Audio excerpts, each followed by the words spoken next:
বাস্তিকা হাস্তি এই কোন এৰ বড়টো এটো লেকটা সুন্দৰ এনেকৈয়ে আমাৰ অসমখন ধ্বংস কৰি যোৱা নাপাও ঘৰত আহে টোপনি মাৰো ইয় ইয় ইয় ইয় আৰে বাবু যদি তোৰ আকৌ কামেই নাই তেনেহ'লে তই হিলাই থাকা মানে কেৰাহী अरे कहना क्या चाहते हो তোক এনেকৈ দেখা পাই ন মোৰ উঠি গেছি মানে খং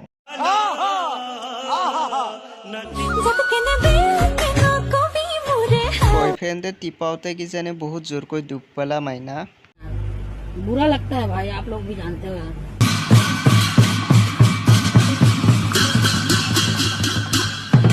কুকুৰে কামোৰাৰ পিছত 5 মাহ পিছত এনেকুৱাই হয় মানে ইনফেকশ্যনটো तुमसे ना हो पाएगा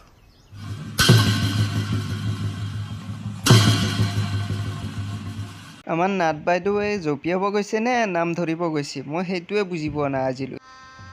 गजब बेइज्जती है